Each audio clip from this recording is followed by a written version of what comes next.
You got the memo about the dress code. Yeah, exactly. Or I did. Or maybe we're just influencing each other. Yo, what's going on? It's me, Tony Jacobson, the author of Disable Your Disability and the creator of this OILife YouTube channel. In this OILife Spotlight video, I got into conversation with the one and only Siimon. He is a world-renowned music producer, an author, and a fellow O.I.er. So let's go ahead and flip on the microphone, slide on the headphones, close the booth down, and hit record. Yo, what's going on? Thank you so much to the one and only Siimon for joining us and me today for this interview. What up, man?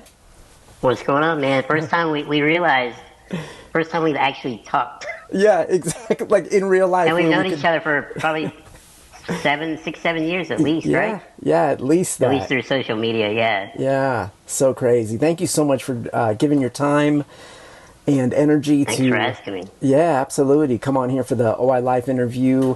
I'm going to get right into it. And the first thing I realized when I started meeting fellow O.I.ers was we had these certain things in common. There's 4 things. I like to call it the fabulous 4. It's your type, how many breaks have you had, how many surgeries have you had, and do you have any hardware in your body? Right. So let's go ahead and run through your fabulous 4 right now. I have to say this. When you asked me this, I almost saw it and envisioned it that you were going to put us up as like Pokemon cards, okay? And I like that. I like that. Here's a weird thing, and I actually had to do some research, so Tony, you may have to assist me on this. Okay. I always forget what type O.I. I have. I always tell people I have the good type. I don't know what that means, but I think it's type 3. It's the more obvious type. Okay. I did some research, so I believe it's 3. Bones I've broken, I have no idea. I never kept track. You know, I don't know if that's weird or not. I know I come off a bit different from maybe some, but I don't know. I don't want to say countless, but I mean definitely hundreds, a few hundred. Although I've been very fortunate that in my adulthood, probably since college, I have not. Is this when you knock on wood? Is that what you do? It's been a long time. I'll just say that, a very long time. So I'm grateful for that. And what was the other question? Hardware. Do you have any hardware? Hardware. No. Oh. I think I was born in an era and in a location where it was like, you know, the technology was probably very new, and it was just like, you know, protect him. I think that's what my doctors said, like, take care of him, don't let him bump himself around. Although I did a lot of that, so, but yeah, no hardware. And once again, you know, I'm probably going to say this throughout our whole interview. I don't know if that's a good or bad thing. I only know my experience. And when it comes to interviews like this, I can't and don't speak for a whole group of people. My individual circumstances and experience are very unique, you know, so I try not, because a lot of times I'll tell people, don't do what I did or do what I do, you know. I think it's all down to individuals. So anything I say today, take it as a unique experience. Yeah, no, absolutely. And that's what this is all about. That's why I'm showcasing here on, you know, the OILife Spotlight, like, all different types of O.I.ers, because that's the whole point of getting more of our stories out there. That was the point of writing the book. That's why your book is important. That's why I encourage every O.I.er. I'm like, everyone should write a book. Like, let's all just share our stories. Because it's a completely different experience. Even though we do have that one common thread, it's a completely different experience. So even like you're saying, yeah, you might have like type 3. Maybe that's like the, you know, classification. But someone with type 3, like you, has a totally different experience than someone with type 3 that's in a whole different life. So same for me, type 1. There's type 1ers that are completely different than I am. So, I mean, that's the beauty of what we got going on, and that's the beauty of what I like to dig in to with each of us individually with OI. So, yeah, it's totally cool, man. I love the thought and knowing that it's all individual, which is great. Trust me, you're not the only person that says the things you're saying. That's, you know, that's what's funny about it. Yeah. I know that I'm like not unique in even saying that. Where it's like, yeah, but everybody's different. It's like even when people say, you know, you don't like. I do come in with that reference all the time. I'm like, I don't and can't speak for everyone. Right. So don't come to me and even talk about even just disability in general, or OI. I'm like, I'm a different guy. Like, Yeah. you may not want to do what I've done or what I do. It's up to the individual. And it could be a mistake to do that just from someone who, like a Yes. fellow O.I.er, to say, well, Simon says this, so I'm going to do it. Even though that's the Yes. game and you're supposed to do what Simon says, we're not necessarily supposed to do it, right? Don't always do what Simon says. Exactly. We create our own game. Your new game is don't do what Simon says. Don't do. Yeah. So tell me though, so we're going to come at it from both angles. Tell me, how has OI impacted your life in negative ways? This is going to be really weird to say. I think there's the obvious ones, but I think a lot of those are self-made. And what I mean by that is, take your average person and think about what they think their limitations are. Limitations, everyone's limited in some way. So obviously I can't walk, I can't go upstairs, I can't, but the list of things I can't do is so minute, and it's only because we compare ourselves to able people. So what is able? So, I get very philosophical with this stuff. And I remember doing an interview for a magazine once, and they were asking me about being disabled, and I was like, well, in this interview about music, what is this? So I turned it on the interviewer, and I said, look, can you go into the studio and record an artist and, coach them in their vocals, or coach a musician, or even play musical parts, or program a beat or whatever? Can you do all those things in the studio at a professional level? And they said no. And I said, well, you're disabled then. Where do you draw the line? Yeah. And I don't mean that as like, aha, gotcha. I mean, even people that look at me, and say, I know all about you. You probably have a hard time getting up in the morning. Must be hell getting dressed. Sorry, I hope I can curse. You can. Must be heck getting, okay, good. Like all the things they think are challenging are not. Right. It's a lot of things. Like, I grew up with a lot of family issues.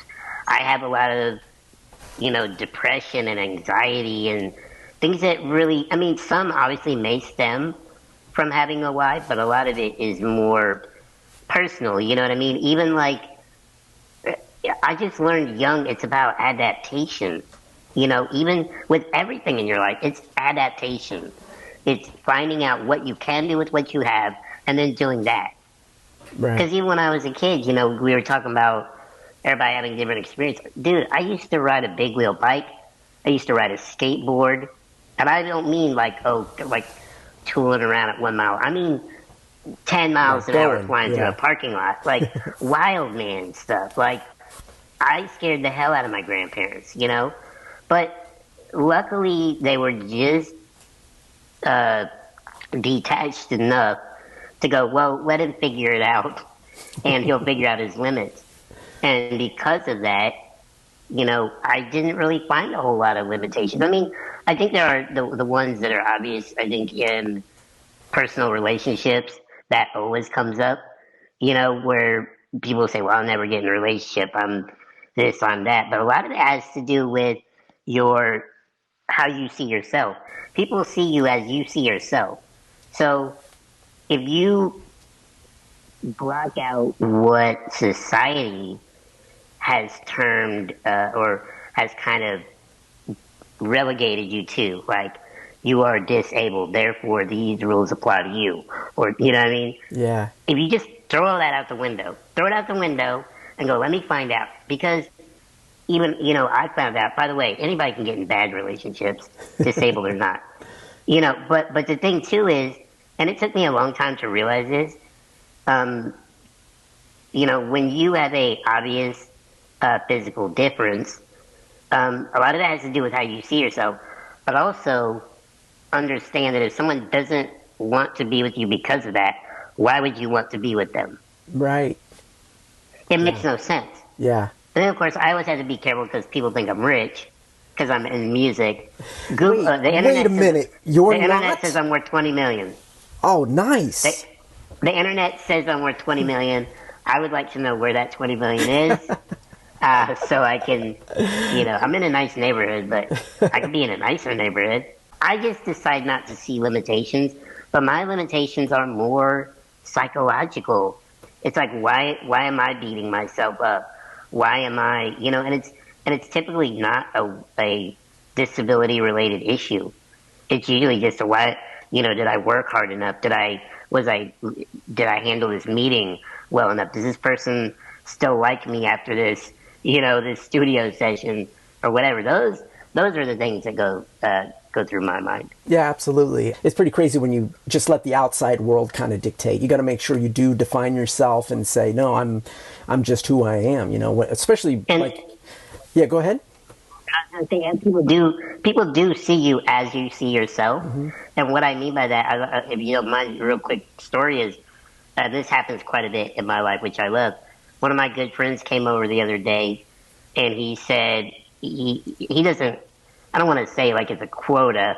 Maybe his only disabled friend, and he's cool. We've known each other for 10 years, or maybe 8 years. We had a lot of success in music, and we're both MLS soccer fans. We go to Atlanta United games all the time. Sorry, matches. Uh, and he said the other day, he came by, he goes, it's weird because I'll tell people, like, oh, me and Simon went to the, Atlanta United match, and they're like, really? What's he like? Like, what is that like? He's like, what do you mean? What's that? He's a grown man. Like, Yeah. yeah, he happens to be in a chair, but we go there and we hang out, we eat junk food and, yell at the players. And what do you mean? You know what I mean? So it's one of those things where it's like from the outside, but what I mean too is I don't carry myself in that way. It's not, I always say, I've been mentoring people and some people with OI, and I always say, you need to walk in the door before your chair does. Mm-hmm. That makes sense. I know I use the term walk, which is kind of interesting, but you know what I mean, and because it's like my music business or my music career. My music is in a lot of rooms that I'm never in, Right. and that has nothing to do with me physically. So it's the same thing. When you go into a room, I like to disengage. I like just let it be known off the top. I know what's up. I know what you're thinking. And not in a bad way. I don't do it in a mean way, Like, I know what you're thinking about me already. Like we said when we got on here, I crack a joke right away. Like, Yeah. You say something to break that tension right away. So they know he realizes he's in a wheelchair. Like, you know what I mean? But I want, by the end of that day, that's the last thing I want people to think about. Because I get friends that invite me, though, like, hey, you want to go to this show with us? You want to go here? Not even knowing if it's accessible or not. But I don't mean that in a bad way. Mm-hmm. I love that they don't think about it. Yeah. I know most people be like, they didn't consider. Like, I love when they don't think about it. Because the first thing they thought wasn't, can Simon come here or not? They're just like, I want Simon to be here. Yeah. That's the first thought, not the other thing. And that's, to me, is, but that's how you carry yourself. Because if you go into every situation going, I go to Starbucks and get a drink with the wheelchair, and, I go over there when it's hot outside, but the wheelchair, it's like, okay, we get it. Okay. And there's a lot of people that think that way, unfortunately, and I think it's good that, you share that experience right now and your thoughts about it, because maybe someone will find this video and say, and be like, what, maybe I got to think about that differently. And I think that's important. Yeah. So we talked about some of the negative things. What are some of the positive ways that OI specifically has impacted your life? I get to see real people. You know this. I know this. And maybe more so me, because my situation is a little more obvious. You draw out whatever is in people already. If people are ignorant, you draw it out. If people are super open and understanding, you draw that out. If people are curious, you draw that out. You know what? If that makes sense. Yeah. You draw it out automatically. If you are a walkie, as I say, you can bleep that out. I'm kidding. A walkie. If you are the able-bodied masses, you don't get to see everybody every day, but I do. So when I meet people, you see them how they are, and mostly because they think already that you are a down on your luck, down on yourself kind of individual, and people open up to that, and they think automatically they can go. I mean, I don't mean rudely. They can do it, in an educated way, but you can tell who's open-minded, who's closed-minded, who's ignorant, and, But by the way, and all these things are fine. This is humanity. You know what I mean? Like, so you see all these aspects of human beings. I think that's a great thing because when people say, "Oh, I go out to," I've had people. I'm sure I'll get some cheers on this one, but I've been in public places and someone approached me and say, "I think it's just so good that you get out." I'm like, "What the hell are you talking about? Right. What?" I've been at the airport and people said, Are you by yourself?"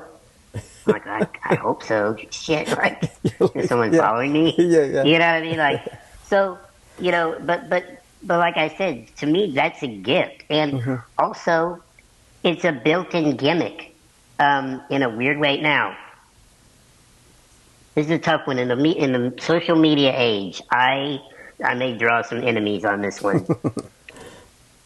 I do not like the dance for me kind of culture where, and by the way, this is not just people with disabilities. Everybody does this. This is a very look at me culture now, and look what I can do. And you're doing things and kind of degrading yourself to get attention. And I've always said, I've mentored producers. Actually, I've mentored a producer who has O.I.er. And I've always said to him, I said, look, it'll get you in the door. Nobody's going to pay you to feel sorry for you. And nobody's going to keep you around because you're the cool little guy that, says funny things. I don't mean that in a negative way, but if you want to be in the music business, you have to have the skills. Yeah. That's what, if that's what you really want to do what you want to do and be good at it. Because if you're good at it, they can't put that other thing into the picture. Right. If I go into a studio and I do my job, by the way, nobody's going, that little guy, wow, what a hell of a producer. Nobody's going to do that. They're like, who produces? Oh, Simon. Oh, yeah, okay. That's your reputation. It's like, okay. And I don't mind when people go, okay, I heard about him, super dope. And I know they're kind of going, well, because he's also in a wheelchair. But it's also why you kind of have to blow him out the water. Yeah. So you like, feel... So do you real feel... talent. Yeah, do you feel almost an obligation to that? So, with a disability, it's like, yeah, I got to step up even more. You do, because you'll get... I've been in rooms and people have written me off. I was in one of my favorite... Well, I'll give you two ends of the spectrum, and I'll try to make them quick. Two of my favorite stories are, I was in a session in Philadelphia. My lawyer at the time had another client who was a rapper, and he said, you and Simon need to collaborate. Y'all would be great together. I'll put you in the studio. They had never met me. This is before social media, just before. So they didn't know anything about me. I was in the studio, a very nice studio up in Bryn Mawr, PA. Shout out to Bryn Mawr. I was in the studio, and the client comes in with their manager, and they sit down. They don't say anything. And I'm kind of at the mixing board. And I realized very quick, they don't know it's me. So I said, who are y'all waiting on? They said, oh, we're waiting on Simon. I said, I'll let you know when he gets here.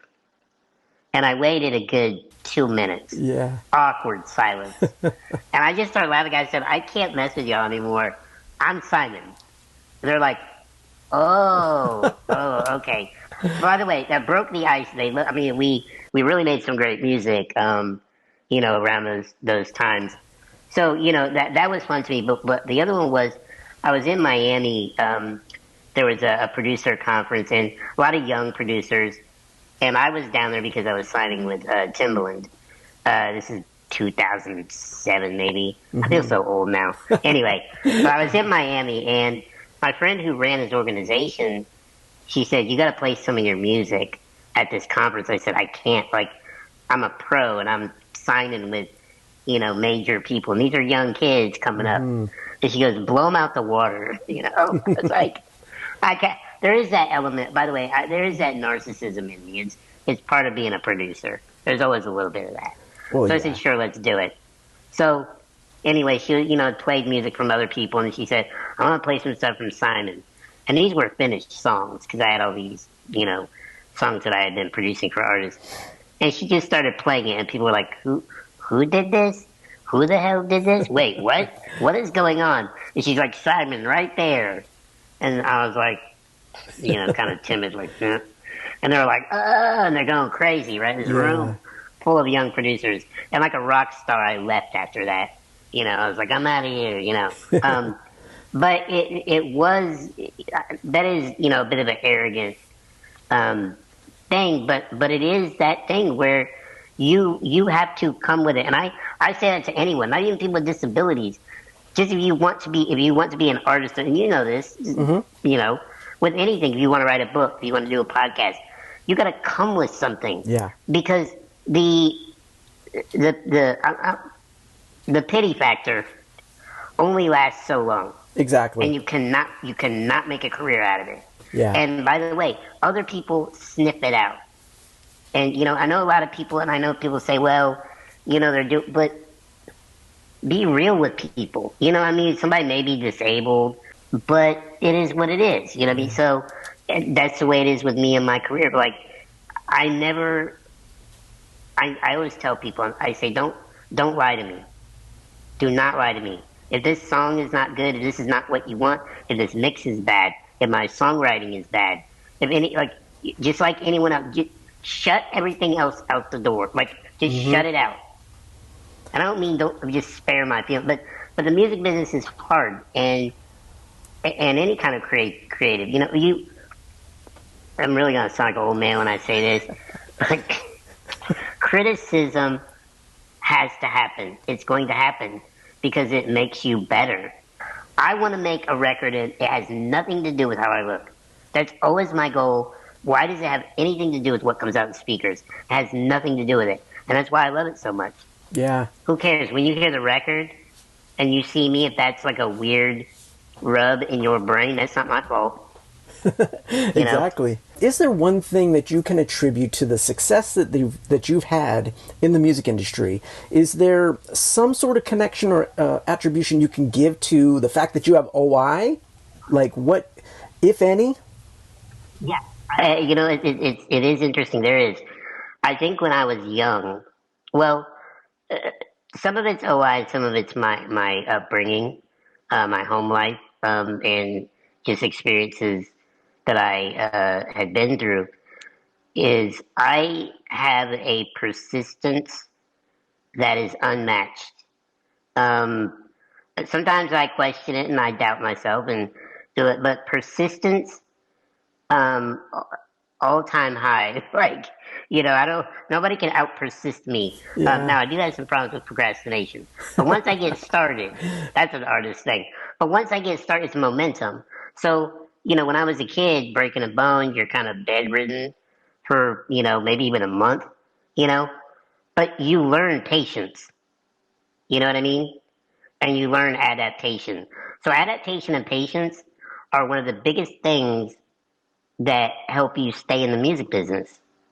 Literally those two things. Mm-hmm. You adapt to the industry, you adapt to style. I produce all genres, well, most genres of music. So I'm versatile, that's from my upbringing. But being persistent is, making records.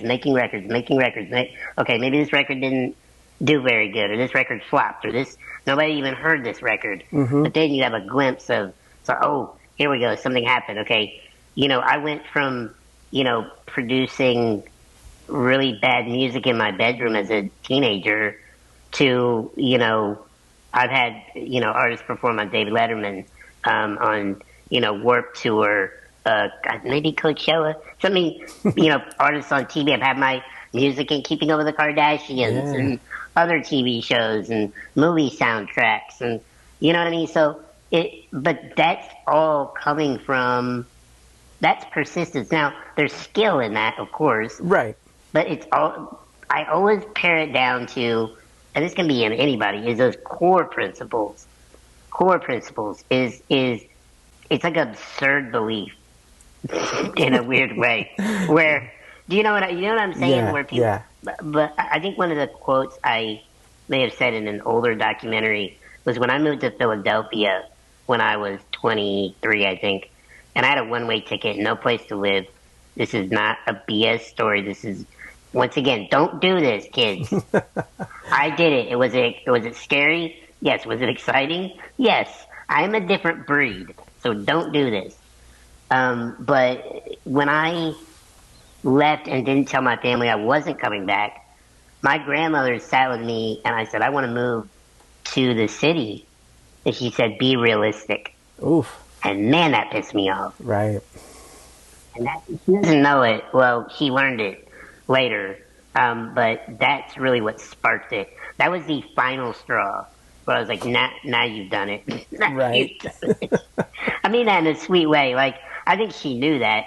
I was like, don't challenge me. Do not challenge me. Yeah. Because now I'm going to do it. Watch me do it. And that's Yeah, I just think kind of my that's what. behavior. So, but it's like what I mean by absurd. People always ask, or they think like it's like they think they know something. Meaning like, oh, I can't do that. Well, how do you know? Right. What do you mean you can't? Like, and I don't mean that in a motivational speech kind of bullshit way. You know what I mean? Like, there are some, like me, I'm not going to be an Olympic swimmer, okay? Right. I resigned that. I'm fine with that. But anything else where I'm like, well, why can't I make it in the music business? Why can't I be that guy that people look up to and be like, oh, he made this really dope record, or this, oh man, he's got his song in this movie. Oh shit! Like, you know what I mean? Why not me? Yeah. It's just the hard work and dedication and the skills. Yeah. So what and that goes with everything, even in relationships. And if people already, it's what you set your mind to. What is that saying? I'm not going to take credit for it. Whether you say you can or you can't, you're right. Either way, yeah, exactly. Yes. So if you throw away the negative one, because like I said, people can perceive it, man. You know that, dude. Like, absolutely. When you meet people, you can get a good read on people and go, this person's confident as hell. I don't. That's the thing. I have my moments. I have certain depression and, like I said, anxiety issues that I've always dealt with since I was young. But other than that, you get me in a room, people will remember who I am. Yeah. I don't mean because I would go, sailing into the punch bowl naked, but I just mean that I will go into a room, people say, there's this guy there, very, you just very unassuming. Mm-hmm. You know what I mean? It's like you tread lightly. Yeah, because it's like they don't know what to make of it. I think people are unsettled when someone in my position is comfortable with who I am. Mm. I think it throws people off because you have perfectly able-bodied, normal people that are very insecure about very minute things. Yeah, I can roll up in a room and be very confident, and I go, yeah, I know what I look like, and I know like I'm cool with it. It's not a mystery. I'm not trying to hide it. You know what I mean? Right. It's like, here I am and whatever. And then, yeah, I'm cool with it. Let's get on with the conversation. That's how I do. That's why I said, get it over with. Yeah. Get it over with. Let's get through this. Now what? Now let's deal with the other part. Yeah. Because what are we here to talk about? I've had people, and I'm not saying this in a bragging way because I still don't understand it. I have had people say that I was intimidating. Ooh. And I'm not an intimidating person. I mean, I don't get into a room and, bark orders at people. It's not me. But I think it is just because when you can be in what most people would, and by the way, there's people that I know personally that have maybe, a certain physical condition or genetic condition where I go, I don't know if I could handle that. Mm-hmm. And that's me. So if I'm saying that, I know other people are thinking it, but I also know people that are in, more of a situation than I am that's more maybe, limiting, and they're doing their thing. I'm like, oh, that's cool. You know Yeah, what I mean? Okay. I always tell It's people, amazing. yeah, because I always tell people, because some people will come and say, yeah, you've inspired me to start exercising or whatever. And like, I always think about the people that inspire me. And there might be somebody that like has even a worse disability than I have, like more limited or whatever. And I go, Right. yeah, I'm inspired by this person. I'm inspired by that. But like, I think that inspiration comes from all over the place. And I think it's a good thing to be inspired and be an inspiration, because you never know when it's going to strike. You know, you never want to like kind of stop that from someone's life. So that's definitely a thing. So let me ask you this then. Finish this sentence. You ready for this? This is the big one. Yeah. And when I thought about it, I don't even stomach. Go ahead, All right, here please. we go. Finish this sentence. OI to me is. You know, I really thought about this. I'm going to give you the non-exciting answer. It depends on how you're asking that question. I'm forever the philosopher, but I will say this, you know, because you're kind of you're narrowing it down to a condition, a totally random condition. You know what I mean? An anomalous situation.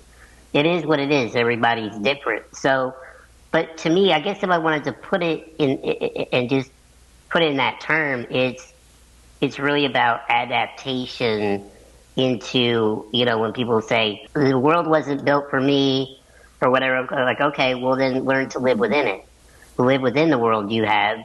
So it's really a great teacher. I think any kind of adversity is a great teacher, right? I think you would agree with that. Yep. So to me, it's I don't think it's bad or good. It just is. It's an advantage in some ways. It's a disadvantage. It's all those things, but it's definitely a unique opportunity, I think, in certain ways, you know. So it's really hard to define for me, and I don't think it has a set definition. It's almost like, you know, what's it like having the name Simon? You know what I mean? Like, well, what do you mean? You know, I don't know anything different, so what, you know, how can I draw a conclusion onto that? So this is what I meant by a disappointing answer for this one, because No, I man, don't it's really great. know. You know what I mean? Yeah. Yeah, like I said, I don't think there is a straight way to define it. It's just it Yeah. is what it is, you know, and That's the everybody's yeah, that's the whole got a point of thing. this question, is that because I want to see, you know, what does it mean to you? Because what it means to you is not the same as it means to me. What it Right. means to the other people that I'm interviewing, it means something completely different. And so Yeah. it's just super individual, and that's kind of what I wanted to spotlight, was that we all have that individual thought about it. So, you know, when you do research on OI, when you're trying to find out things, you're going to come across a lot of stuff that's the same, right? A lot, because just through the years it's been, what does the medical industry say about OI? And like that's what you find, right? Right. And then there's these little pieces of people with OI who have done stuff, but then that tends to be, well, it's based in medical stuff, and like, so nobody's really like doing this where it's like, yeah, man, we're all Right. individuals. This is exactly what it means to me right now. This is what it means to Simon. This is what it means to, you know, this person, that person. So that's exactly, you gave the perfect answer, because that's what it means to you. It's exactly Yeah. those things, not exactly. You know what I mean? Yeah. It really, yeah, it is. It just is what it is. It's Yeah. another thing, you know. And I mean, even if you want to call it a label too, and say, well, most people with OI and most this and that, like I broke those molds. I don't know how long ago. Right, exactly. So you know, who knows what it is. Yeah. Very cool, man. Well, look, I really appreciate you. I'm so thankful that we were able I to spend appreciate this you. time, and we're gonna definitely do some more of these, because we got to get into some conversations. There's This was deeper this was things. fun. This was fun. There's definitely deeper things. So, is there any final thoughts that you want to give to the OILife viewers out there? This is going to be coming out for OI Awareness Week at the beginning of May, Wishbone Day, like kind of, you know, here at Okay. OILife, it's all about spreading the awareness, gaining the acceptance, and sharing the awesomeness that is OI. And you're proof of the awesomeness right there. So is there any final thoughts or words you want to give to the OILife family? Oof, it's always putting me on the spot. I mean, I think you know you have to find your own limitations within reason. Don't let people define you or limit you. Obviously, there's some, within some reason. But and you don't get to decide who you inspire. Right? So, and I always give people the pre-warning that I am a middle-aged man. So when people follow me on social media, they're like, I thought it was going to be inspirational quotes and this amazing stuff, but he's depressed again, and he just posted like a depressing song. Oh, he's actually a turbulent artist at heart. You know what I mean? But that's what I mean. I just pull it out of the equation. Pull OI out of the equation, and what would you do? Right. Done. Exactly. You're an artist, man. You're an artist, so you're going to be all over the place. That's why we're all black, man. Come on. Hey, we got the memo. Hold on real quick. Let's do our... Good. This can be the thumbnail for the video. I hope you enjoyed this interview. Make sure you check out some other Spotlight interviews right there. And also, there's a ton of OI related content here on the channel. So make sure you subscribe, hit that little bell icon so you'll get notified every single time a new video goes up. Until next time, get out there and keep breaking barriers, not bones.